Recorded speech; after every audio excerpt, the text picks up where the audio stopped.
Maseret Psachim Daf Memchet, et nous commençons à la 6e des grandes lignes, les deux derniers mots, Amar Rame Bachama.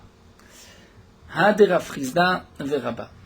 Donc là, nous allons d'abord reprendre la machloket entre Rabba et Rav Chizda et Rabbi Eliezer, Rabbi Yehoshua de notre Mishnah, et ensuite, nous aurons d'autres dynimes dans la fabrication des matzot, combien faire attention pour ne pas que les matzot deviennent chametz.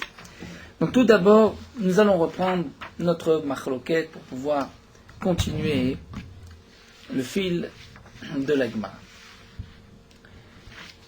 Nous avons vu dans la Mishnah la question qui a été posée lorsque Yom Tov, on pétrit une pâte pour fabriquer des matzot et qu'on doit prélever la chala. Si cette chala est impure et que donc on ne peut pas la donner à un Kohen, on n'a pas le droit non plus de la faire cuire Yom Tov. Puisqu'on n'a pas le droit de faire cuire cette chala Yom Tov, si on est mafriche la chala risque de fermenter, de devenir chametz. Donc comment faire? Nous avons une machloket. Rabbi Eliezer dit, on va d'abord faire cuire la matzah et ensuite on prendra une matzah, un petit pain, petite matzah, et on prélèvera la chala sur tout le reste. Ça c'est la proposition de Rabbi Eliezer. Rabbi Yehoshua n'est pas d'accord, puisque Rabbi Yehoshua nous dit qu'il n'y a pas d'interdiction de faire fermenter la chala, étant donné que la chala ne t'appartient pas. Une fois que tu l'as prélevée, ce n'est plus ton argent, ça appartient au Kohanim. À quel Kohen, puisque tu n'as pas encore désigné de Kohen, donc il n'y a pas de propriétaire et il n'y a aucune interdiction. Donc que fera-t-on? On prélèvera la chala et on la laissera même fermenter, devenir chametz. Nous dit Rabbi Eliezer, ça ne nous dérange pas. Donc au départ, la Gemara a proposé la machloket suivante. C'est Tovatana, étant donné que toute chala, le Israël a le droit d'en tirer profit, puisqu'il peut recevoir de l'argent d'un ami pour donner cette chala à tel ou tel Kohen. Donc il peut avoir un certain gain de cette chala. Donc la question est de savoir si cette chala, ce gain grâce à cette chala, est appelé mammon, et donc la chala m'appartient. D'après Rabbi Eliezer, on dira que Tovatana a mammon, et donc tu dois faire attention, puisque cette chala t'appartient, tu transgresseras balireu ou balimatse. Rabbi Yehoshua pense que Tovatana n'est pas mammon. Ensuite, la Gemara propose une autre explication. Qu'en vérité, tout le monde est d'accord que Tovatana est mammon, il n'y a pas de raison de dire que cette chala m'appartient. Seulement, la machloket est la suivante. Est-ce qu'il y a le principe de Hoïl? Puisque, comme nous avons vu, on a la possibilité de revenir en arrière sur cette afrachat chala, sur ce prélèvement de chala, de changer d'avis, donc en allant faire une sorte de hatarat nedarim, et ainsi on peut retrouver toute la pâte en tant que tevel avant de afrachat chala. Et donc, nous avait expliqué la Gemara, puisque j'ai la possibilité de retrouver ce pain, même si j'ai déjà prélevé la chala, je peux transformer cette chala comme étant un de mes pains, une de mes matzot, et ensuite de prendre une autre pâte et de prélever la chala. Donc cette matzah, cette chala, cette pâte que j'ai décidée comme étant chala, peut m'appartenir et ça devient donc mon argent et je transgresserai balireu balimatse. Alors que Rabbi Yehoshua nous dit, on ne tirera pas de Hoïl, le principe de Hoïl n'est pas accepté d'après Rabbi Yehoshua. Donc la Gemara nous avait donné deux explications. Ou bien, la machloket c'est Tovatana, est-ce que c'est mammon ou pas? Bien, est-ce qu'on dit ce Hoïl que j'ai la possibilité de changer de statut à ce morceau de pâte qui est devenu chala? Ensuite, la Gemara nous a rapporté une memra, une machloket entre Rav Chizda et Rabba. Si quelqu'un fait cuire Yom Tov du pain pour Yom Chol, a-t-il transgressé ou pas? Rav Chizda nous dit que oui, Rabba dit que non. Quelle était la machloket?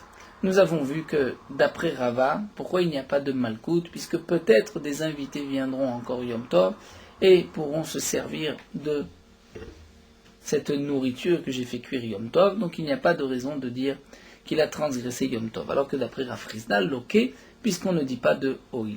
Donc Rav Chizda n'a pas l'explication, n'a pas le raisonnement de Hoïl, alors que d'après Rava, on dira Hoïl, puisque peut-être des invités viendront. Et donc là, nous allons reprendre le DAF d'aujourd'hui. La Gemara explique Amar Rame Bachama, Ade Rav Chizda ve Rabba, nous dit Ramé Bachama, cet enseignement de Rav Frisda et de Rabba, cette marloquette, est-ce qu'on va dire, oh il, peut-être que des invités viendront ou pas? Eh bien, marloquette de Rabbi Eliezer et Rabbi Yehoshua, c'est aussi la même marloquette entre Rabbi Eliezer et Rabbi Yehoshua. De Rabbi Eliezer savar amrina noïl, de Rabbi Yehoshua savar lo amrina noïl. D'après Rabbi Eliezer, on dira oïl, d'après Rabbi Yehoshua, on ne dira pas oïl. Comment ça? Rashi nous explique que ici Ramé Bachama vient donner une troisième explication à la marloquette de Rabbi Eliezer et Rabbi Yehoshua. C'est-à-dire, d'après Rabbi Eliezer, on a ce raisonnement de oïl. Puisque de toutes les manières, dit Rabbi Eliezer, tu prélèveras une des matzot en tant que chala. Comme nous avons vu, nous avons la possibilité de chaque matzah de prendre un petit bout et de considérer ce petit bout comme chala sur la matzah même.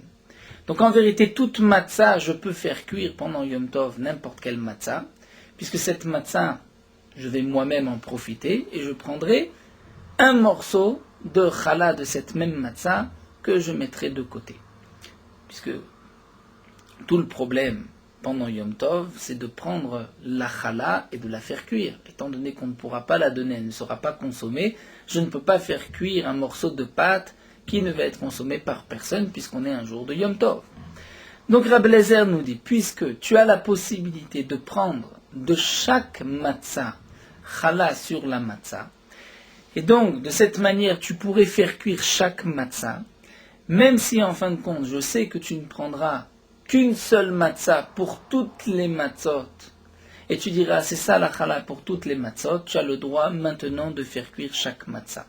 Pourquoi? Puisque la matzah que tu fais cuire, peut-être que c'est toi-même qui la consommeras et tu ne donneras qu'un petit bout au Kohen. Même si plus tard tu changeras d'avis, et tu prendras une seule matzah comme chala sur tous les autres, c'est pas grave, il y a ce principe de oïl, puisque tu peux agir de cette manière, prendre de la chala de chaque matzah, et donc c'est pour cela que Rabbi Eliezer nous permet, comme nous avons vu, de faire cuire toutes les matzot, et ensuite de prélever la chala. Rabbi Yehoshua, lui, n'est pas d'accord. Rabbi Yehoshua dit, on ne dit pas oïl, étant donné que ton intention est de prendre une matzah pour toutes les matzot, et de faire ainsi le prélèvement de la chala en prenant une matzah, eh bien, je ne te permets pas de faire cuire toutes les matzot. Il y a au moins une matzah que tu n'as pas le droit de faire cuire. Donc c'est pour cela que Rabbi Yehoshua nous dit, on laissera la pâte et on ne la fera pas cuire. Rashi nous explique donc que le premier oïl que nous avons vu, est-ce qu'on a la possibilité de changer le statut de cette chala, ça Ramé Bachama ne pense pas ainsi et ne rentre pas dans cette explication. Mais l'explication de Ramé Bachama, c'est est-ce que, oïl, puisque j'avais la possibilité de faire cuire chaque matzah et de prélever de chaque matzah la chala, donc là aussi j'ai le droit de faire cuire toutes les matzot, même si en fin de compte je prendrai la chala que d'une seule matzah. Alors la Gemara continue et nous dit, Amar Rav Papa, Vedilma, peut-être, dit Rav Papa, nous n'avons pas de preuve, on ne peut pas comparer les deux marloquettes. Pourquoi? Atkan loka amar Rabbi Eliezer atam damrina noïl. Quand est-ce que Rabbi Eliezer a dit dans les dynimes de Chala, pendant Pessah, qu'on dira oïl? Et là, de beidana de kaile le tanura, kol chada vechada chazele le dide. Parce qu'effectivement, au moment de kaile, beidana au moment de kaile le tanura, où tu rentres les matzot dans le four, kol chada vechada, chaque matzah, chazele le dide, tu peux la consommer, puisque tu as la possibilité de prendre juste un petit bout de chala de chaque matzah. Et donc, c'est pour cela que Rabbi Eliezer accepte le principe de oïl dans ce cas précis. Avalacha. Mais ici, de l'éochim ou de chazé, les didé lo chazé. Le oïl de Rabba et de Rav Frisda, c'est peut-être que des invités viendront. Mais pour toi, il est évident que tu n'as aucun profit, aucune utilisation. C'est seulement pour des invités qui peut-être viendront. Peut-être que dans ce cas-là, Rabbi Eliezer n'accepte pas le principe de oïl, étant donné que toi, au moment où tu fais cuire, tu n'en profiteras pas.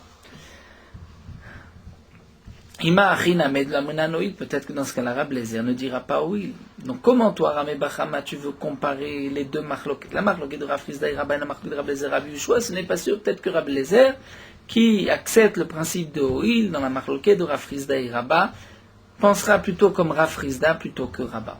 Amar Rav Sheba de Ravidi, Rav Sheba va dire le contraire. Vedin Maloi, en vérité, même sur Rabbi Yehoshua, on peut se poser la question. Ramé Bachama a voulu dire que Rabbi Yehoshua pense qu'on ne dit pas Oil comme Rav Frisda. Ce n'est pas sûr. Atkan comme Rabbi Yehoshua tam. Quand est-ce que Rabbi Yehoshua dit qu'on ne dit pas Oil de la Monan Oil l'a dit Kachada de l'Ochazelo le dit de Velo le Ochil? Parce qu'il y a au moins une matzah, dit Rabbi Yehoshua, que ni toi ni des invités ne mangeront, puisque c'est une matzah qui est réservée à la chala. Étant donné que la pâte est impure, cette chala ne sera consommée par personne. C'est vrai que tu as la possibilité de prendre un morceau de chaque matzah, mais tu ne vas pas prendre un morceau de chaque matzah, tu vas prendre une matzah pour toutes les autres matzot. Donc là, Rabbi Yehoshua n'accepte pas le principe de Oil, mais là, dans le cas, la marloquet de Rabat et de Rav Frisda, si tu fais cuire aujourd'hui Yom Tov pour demain Yom Chol, au moins les invités vont pouvoir en profiter. Peut-être que dans ce cas-là, on dira Oil. Donc là, Gemara nous a rapporté. Ramé Bachama veut comparer les deux marloquettes. La marloquette de Rabat et Rav Frisda et la marloquette de Rabbi Eliezer et Rabbi Yehoshua, puisqu'on retrouve le même principe. Est-ce qu'on dit Oil ou on ne dit pas Oil? Même si le Oil change. Une fois c'est Oil dans ce contexte, une fois Oil dans un autre contexte. Rav Papa et Rav Shishi, Berid et Ravida ne sont pas d'accord, puisque tous les deux vont dire peut-être qu'on peut faire une différence entre les deux marlokot. La Gemara continue et nous dit que Amroa Rabanan Kamed Rabbi Yirmiya et Rabbi Zera. Les Chachamim ont rapporté cet enseignement de Ramé Bachama devant Rabbi Yirmiya et Rabbi Zera. Rabbi Yirmiya, Kibla, a accepté cette explication. Rabbi Zera lo Kibla. Rabbi Zera, lui, ne l'a pas accepté. Amar le Rabbi Yirmiya et Rabbi Zera. Rabbi Yirmiya dit à Rabbi Zera, Milta de Kashelan, Ve'atia Kameshani. Nous avions une question, et cette question, nous la portons déjà depuis des années. Quelle était notre question? Quelle est la marloquette entre Rabbi Eliezer et Rabbi Yehoshua? On n'avait pas de réponse, on ne savait pas comment expliquer la marloquette. Maintenant on nous donne une explication au nom de Ramé Bachama, donc d'un grand homme, et Velon et Kablé, on ne va pas accepter cette explication.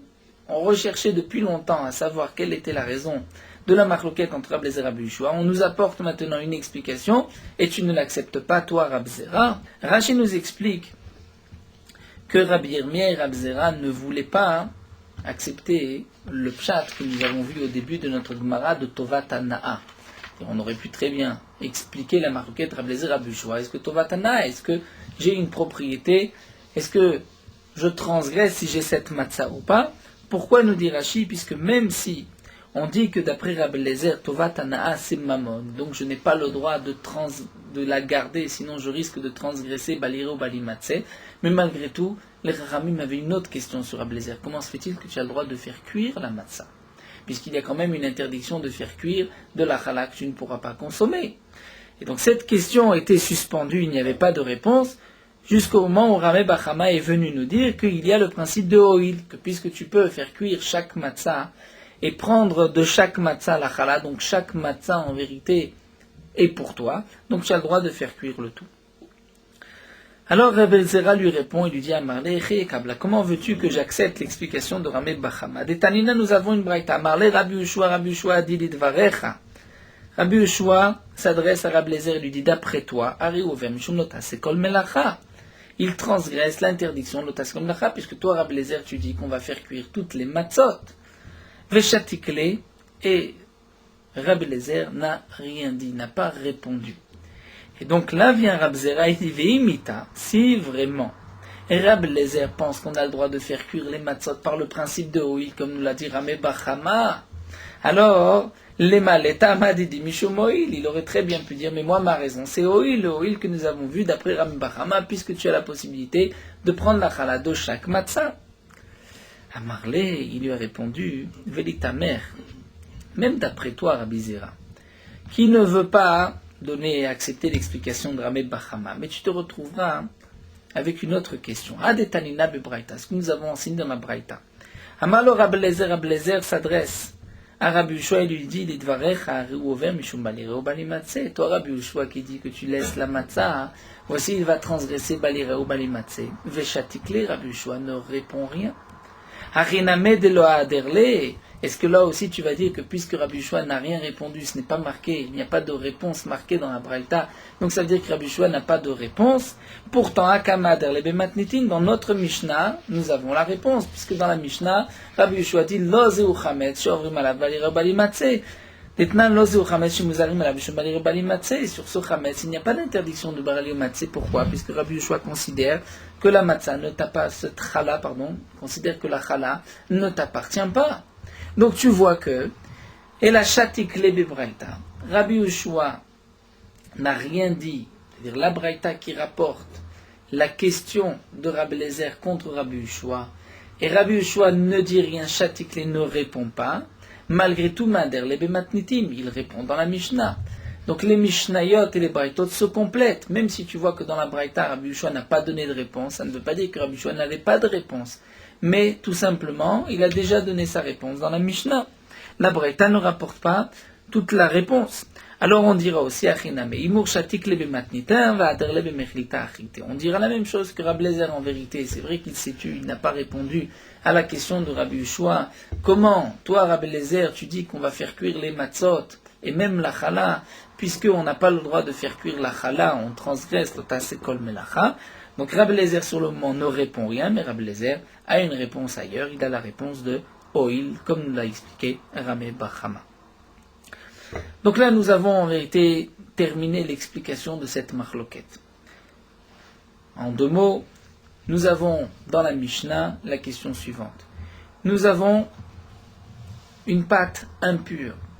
Donc la chala qui sera prélevée sera impure et ne pourra pas être consommée par un Kohen. Si je prélève la chala, tant que je n'ai pas fait cuire la pâte, je n'ai pas le droit de la faire cuire puisque cette chala ne sera consommée par personne. Si je ne la fais pas cuire, la chala risque de fermenter, de devenir chametz. Comment faire? Nous avons une marloquette entre Rabbi Eliezer et Rabbi Yoshua. Rabbi Eliezer dit on fera cuire toutes les matzot et ensuite on prélèvera la chala. Ben Betera dit qu'on prélèvera la chala et on mettra cette chala dans de l'eau froide et l'eau froide empêche de fermenter. Et Rabbi Yoshua dit on prélèvera la chala et on la laissera, même si elle fermente, c'est pas grave, je n'ai pas de rikouf de balirai ou bali matzeh. Quelle est la marloquette entre Rabbi Eliezer et Rabbi Yoshua? Donc nous avons vu qu'au départ, la Gemara a expliqué par le principe Tovat Hana'a, est-ce que la chala m'appartient ou pas, puisque j'ai un profit de cette chala. Ou par la suite, est-ce qu'il y a un oil, j'ai la possibilité de changer de statut à cette chala, et donc c'est pour cela que cette chala m'appartient et je transgresse balira ou balimatzeh, ou encore, comme nous l'a expliqué Ramé Bachama, j'ai le droit de faire cuire cette chala, donc toutes les matzot pendant Yom Tov d'après Rabbi Eliezer, puisque j'ai la possibilité de faire cuire chaque matzah et de prélever la chala de chaque matzah. Alors la Gemara continue avec la halacha. Tanya Rabbi Omer halacha ki Rabbi Eliezer. Rabbi dit la halacha est comme Rabbi Eliezer, donc on fera cuire toutes les matzot et on prélèvera la chala. Rabbi Tzrak Amar halacha ke ben betera, on prélèvera la chala et on la posera dans de l'eau froide. Vekama shiurisa. Donc la Gemara pose une question.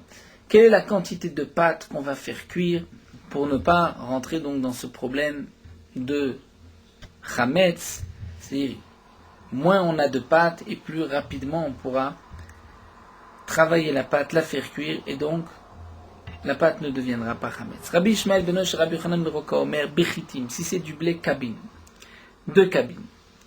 Un cave c'est environ l'équivalent d'après les chitotes, il y a presque 2 litres, 2 kilos. Ou Beseorim Shloshet cabine.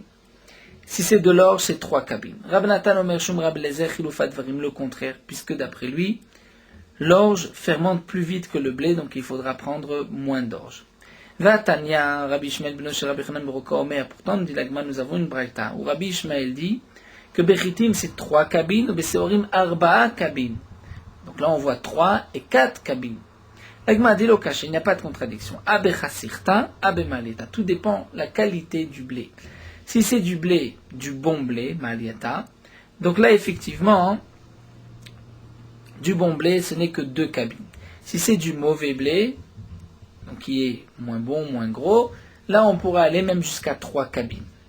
Tout dépend donc de la qualité du blé. Plus le blé est meilleur et plus il risque de fermenter plus vite, et donc il faudra en prendre une plus petite quantité. Amar Rav Papa Ndishma Mina, on peut donc déduire de là que Gerin Chite Chasirta Mechite Malieta, la différence entre le mauvais blé et le bon blé, est plus grand, tfim et degerin, se'are chasirtam et se'are maleta, que la différence entre l'orge qui est de moins bonne qualité et l'orge de meilleure qualité. Pourquoi? Puisqu'une fois on voit que c'est un tiers et là un quart. Comment ça? Nous avons vu dans la première braïta que le blé c'est 2 cabines et l'orge c'est 3 cabines. Mais ça nous avons dit que c'est lorsque c'est du blé et de l'orge de bonne qualité. Alors que si c'est de moins bonne qualité, pour le blé c'est 3 cabines et pour les séorim c'est 4 cabines. Donc on voit que pour le blé, on est passé, du bon blé c'était 2 cabines et du mauvais c'est 3 cabines. Donc un tiers en plus on a le droit de mettre si le blé est de mauvaise qualité.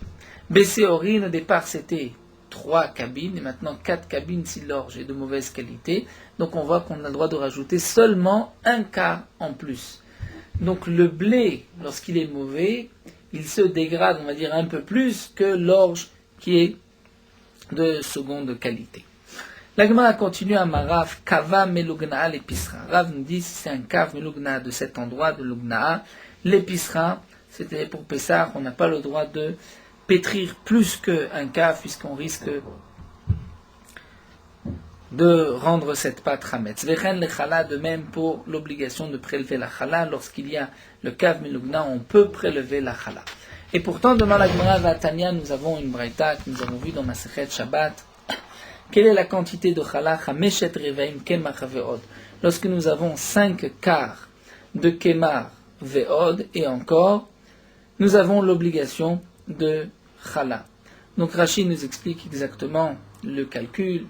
On ne va pas rentrer dans tous les détails, mais nous savons que la chala, nous la prenons du midbar, ou dans le désert, c'était 1/10 de efa, sérit à efa. Donc Rashi nous fait quel est le calcul, quelle est la quantité d'une efa, donc 1/10 de efa. Et il y avait 3 périodes, il y avait la période du désert, ensuite la période de Yerushalayim et la période de Tzipori, où à chaque fois les mesures grandissaient. Et donc, on arrive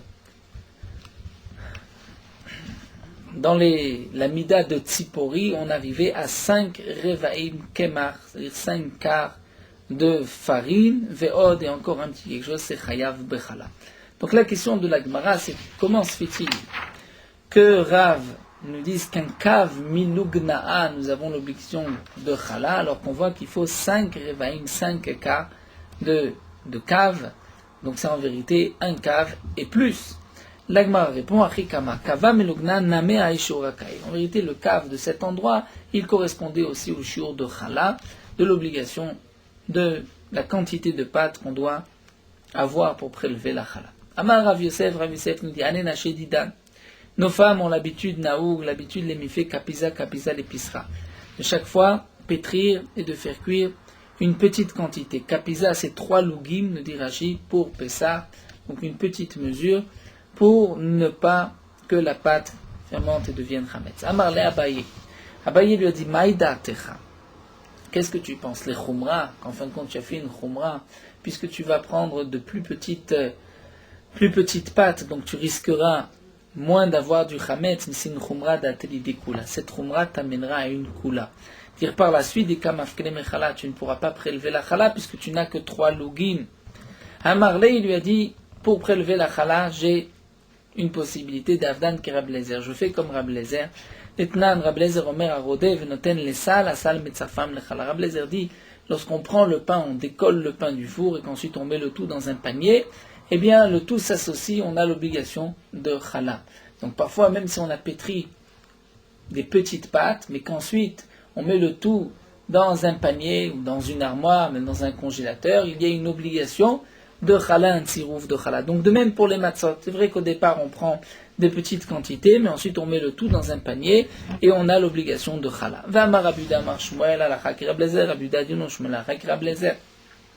Et donc j'ai cette possibilité de faire comme Rablezer. Amarle, il lui a dit, Vaitmar Allah. Pourtant, sur cet enseignement, nous avons un autre enseignement de Rabbi Yoshua ben Levi qui dit, le chanu la kikarot shel babel shenoshrot zomizo. Tout ce qu'on a permis, c'est seulement lorsque c'est des kikarotes de Bavel, c'est-à-dire de Bavel. Rachid nous dit les pâtes étaient rondes et larges, et donc lorsque dans le four elles se collaient, elles se mordaient l'une à l'autre, et donc elles pouvaient s'associer. Aval keachin, mais si c'est des petits pains qui sont longs et étroits, et donc ils ne vont pas se coller, là, ils ne peuvent pas donc s'associer, il n'y a pas le chiyuv de chala. Aït marala, donc lui répond, il dit, mais pourtant Rabchanina a dit afilu ke'achim, même si c'est des petits pains, donc des petites matzot, même si elles ne se collent pas, on peut quand même avoir l'obligation de chala comme Rabbi Eliezer. Donc, la conclusion de la Gemara, on devra pétrir de petites quantités pour ne pas arriver à un chimutz au chametz. Pour le chiyuv de chala, donc on mettra on mettra le tout dans un panier, et le panier donc associera toutes les matzot, donc à la quantité obligatoire pour prélever la chala, et donc on pourra prélever par la suite la chala.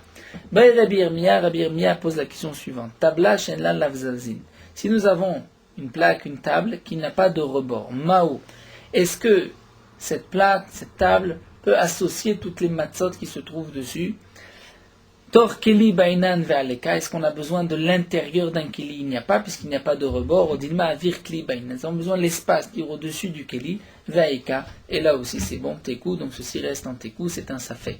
Et c'est pour cela que la lacha, même dans les matzot aujourd'hui, une fois qu'on les sort du four, même si on pétrit moins que le shiur chala, en général il me semble qu'on pétrit un demi-kilo de farine à chaque fois, même lorsqu'on sort ensuite les matzot et qu'on les pose sur la table, étant donné qu'il y a beaucoup de matzot, donc peut-être que la table associe toutes les matzot et nous avons un chiyuv chala. C'est pour cela que par la suite il faudra prélever la chala.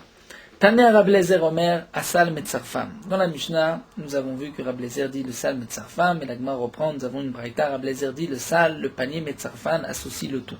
Rabbi Yeshua Omer tanur metzarfam. Rabbi Yeshua dit même le four associe tous les pains qui se trouvent, toutes les matzot qui se trouvent à l'intérieur, on pourra prélever la chala. Rabban Shimon Gamliel Omer, kekarot shel Babel, shenoshkot zomizom metzarfot. Donc Rabban Shimon Gamliel dit que ce sont seulement les pains de Babel qui se mordent, qui vont se coller dans le four. C'est là, à ce moment-là, que même s'il y a moins que le shiur, le tout va s'associer à un grand shiur. On continue la Mishnah suivante. Rabban Gamliel Omer, shalosh nashim lashot ka'achad ve'ofot betanur echad. Rabban Gamliel nous dit, il y a 3 femmes qui peuvent pétrir et cuire du pain ensemble, betanur echad, dans le même four. Zo achar zo, et l'une après l'autre mettra ses matzot, son pain dans le four. Rabban Gamliel, en vérité, ici est mekil, c'est-à-dire il permet à plusieurs femmes d'utiliser le même four, même si la seconde, la troisième, doivent attendre la première, que la première ait terminé de faire cuire tous ses pains, et qu'ensuite, donc la seconde aussi va rentrer ses matzot et faire cuire ses matzot, et ce n'est qu'après que la troisième mettra ses matzot, et le temps que la seconde restera avec ses matzot, ou que la troisième aussi, on ne craint pas le chametz. Chamim nous disent que effectivement 3 femmes peuvent utiliser le même four, mais à condition qu'il y ait un travail de chaîne. C'est-à-dire la première va commencer à pétrir, ensuite, lorsqu'elle va passer à l'étape suivante de former la pâte, la seconde commencera à ce moment-là à pétrir. Et lorsque la première arrivera à l'étape de faire cuire, donc la seconde sera en train de former la pâte, c'est à ce moment-là que la troisième pourra pétrir son pain, pour ne pas que la pâte reste sans être travaillée même un instant. Donc c'est ce que les Chachamim disent, Salosh nashim oskot batzot ka'achat. 3 femmes peuvent donc pétrir, s'occuper avec de la pâte, mais pas les mêmes étapes, mais achat lacha, une va pétrir, achat orachat, l'autre va préparer, former les matzot, vachat ova, et la troisième va faire cuire son pain. Rabbi Akiva Omer, lo kol hanashim, lo kol ha'etzim, lo kol hanturim shavim. Rabbi Akiva dit, toutes les femmes, tous les bois, tous les fours ne sont pas les mêmes. Zéaklal, voici la règle. Tafar, si la pâte commence à gonfler, tiltosh betzonen, il faudra l'aplatir, la caresser avec de l'eau froide, et ainsi on empêchera la pâte de fermenter. Alors la Gemara nous explique d'après le Chachamim, Tanu Rabbanan, Lacha hi mekatefet vechaverta lacha. Donc lorsque la première qui avait pétri le pain va maintenant former son pain, chaverta, la seconde, lacha va pétrir le pain. Tartea à la place de la première. Donc il y a 3 femmes, chacune a sa propre pâte, et donc travaille à son rythme. Mekatefet hi ofa. Donc Rashi nous dit, la première qui a formé son pain, qui maintenant va faire cuire son pain, Vechaverta mekatefet tartea, la seconde va maintenant former son pain. La shlishit et la troisième, l'achat, va pétrir le pain. Ofa il l'achat. Donc lorsque la première qui a terminé de faire cuire va reprendre maintenant et va pétrir du pain. Donc Raverta, la seconde, maintenant Ofa va cuire. Tarté à sa place, la Shlishit, et la troisième Mekatefet va maintenant former le pain. Elles reviennent.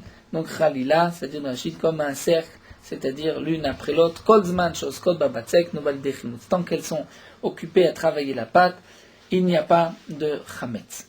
Donc d'après les Chachamim, donc il y a trois pâtes différentes, trois femmes, mais qui sont à des étapes différentes. Rabbi Akiva Omer lo kol anashim. Tanya, Rabbi Akiva nous dit, Emar Rabbi Akiva danti lifnei Rabban Gamliel. J'ai été discuté avec Rabban Gamliel. Ilamdenu Rabbeinu.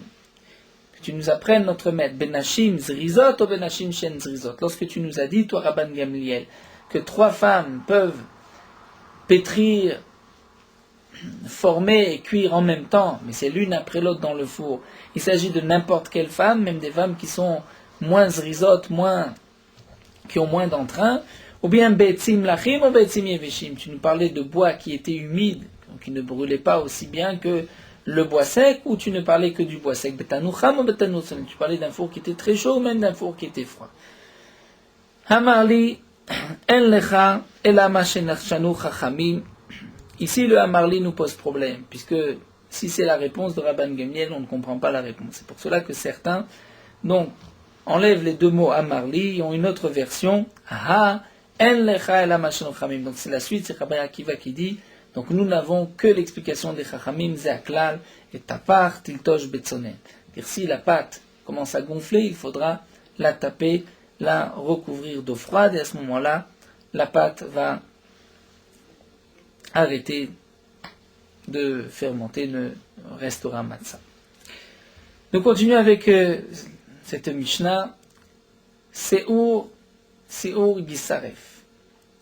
Nous avons déjà vu les étapes dans la fermentation. Donc là, la Mishnah nous dit, nous avons deux étapes. Seur Gisaref, Ve'ochlo Patour. Nous allons voir que Seur, c'est une étape lorsque la pâte va gonfler, et nous avons aussi Sidouk. Seur Gisaref. Si la pâte est arrivée à ce stade-là, il s'arrête, il faudra la brûler. Mais celui qui mange cette pâte est patour, n'a pas de karet. Sidouk, si on est arrivé au stade de Sidouk, il y a eu des fentes, il s'arrête, il faudra brûler la pâte, elle est chametz, ve'ochlo chayav karet. Et celui qui mange cette pâte est chayav karet. Ezeu, seur, kekarne chagavim. C'est-à-dire lorsque la pâte est comme des antennes, comme les cornes, les antennes d'une sauterelle, c'est-à-dire qu'il y a des fentes d'un côté et de l'autre. Ceci est appelé Seur, mais on n'a pas encore le Riyuv Karet dessus. Sidouk, lorsque on arrive à cette étape de Sidouk, c'est-à-dire Shinitarvus Takim Zebazé, les fentes se sont mélangées, se sont croisées. Là, il y a un Riyuv Karet, c'est-à-dire on est arrivé vraiment au Chametz. Divrei Rabbi Yehuda. Chachamim omrim, les Chachamim disent que dans ces deux cas-là, Zeveze Ochlo Chayav Karet. Les Chachamim considèrent que lorsqu'on est arrivé à l'étape de Karne Chagavim, c'est-à-dire des fentes, même si les fentes ne se croisent pas, il y a déjà un Chiyuv Karet. Veze au Seur. Alors qu'est-ce qui est appelé Seur d'après les Chachamim? C'est Kol Shirsifu Panav Kadam Shamdu Sarotav. C'est lorsque la pâte blanchit, comme un homme qui a eu peur et que ses cheveux se sont hissés sur sa tête, et à ce moment-là, il pâlit, il blanchit. Donc nous avons une marloquette entre les Chachamim et Rabbi Yehuda. Les Chachamim, Rabbi Meir pense que la première étape, c'est lorsque la pâte blanchit, il faudra la brûler, mais il n'y a pas de Riyuv Karet. Lorsqu'il y a une fente, même si les fentes, il y a plusieurs fentes, mais les fentes ne se croisent pas, il y a un Riyuv Karet.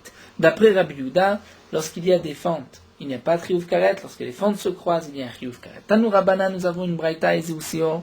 Kol Shirsifu Panav Kadam Shamnu Sarotav. Que signifie Seur d'après Rabbi Meir? Donc les Chachamim de notre Mishnah, c'est Rabbi Meir ici, disent que lorsque la pâte blanchit, c'est appelé Seur. Sidouk, que signifie Sidouk? Et Karne Chagavim, c'est lorsque nous avons donc deux fentes, comme les antennes d'une sauterelle. Les Ramir sont les paroles de Ramir. Chachamim Omrim, Seur Karne Chagavim. D'après les Chachamim, le Seur c'est Karne Chagavim, donc des fentes dans la pâte. Sidouk, Shnitarvus Takim Zebazé, que les fentes se sont croisées. Veze aochlo chayav karet. Et dans les deux cas, nous disent les chachamim, qu'on soit à karne chagavim ou à sidou, il y a un chiyuv karet. Alors demande la Gemara va'anantman. Pourtant nous avons enseigné que c'est au gisaref ve'ochlo patour d'ivre Rabbi Yehuda. Donc nous avons vu que d'après Rabbi Yehuda, qui a priori est les chachamim de cette dernière braïta, dans les deux cas, il n'y a pas de karet. Dans un cas, c'est Yisaref pour le Seo, V'ochlo patour. Alors la Gemara reprend et dit Ima, les Rabbi Meir, Ze veze ochlo chayav karet. C'était dans la braïta, il faudra dire. Après l'explication des Chachamim, mais ce que les Chachamim nous ont dit, Karne Chagavim et Sidouk, ça d'après Rabbi Meir, dans les deux cas, c'est chayav karet. Amar Rava nous dit Maï ta'ama de Rabbi Meir. Quelle est la raison de Rabbi Meir? Comment se fait-il que d'après Rabbi Meir, lorsqu'il y a des fentes karnik chavim comme les antennes d'une sauterelle, même si elles ne se sont pas croisées, ceci est considéré déjà comme chametz, il n'y a chiyuv karet, puisque en necha kol sedek ve sedek milemala sheno kamat tzdakim milemata. Dire lorsqu'on voit au-dessus de la pâte des zdakim, dire des fentes, même si des creux, même si les zdakim ne se sont pas croisés, mais on considère qu'en dessous, à l'intérieur, c'est sûr qu'il y a des zdakim qui se sont croisés, donc on est déjà arrivé au chametz de la Torah, et donc il y a déjà un chiyuv karet.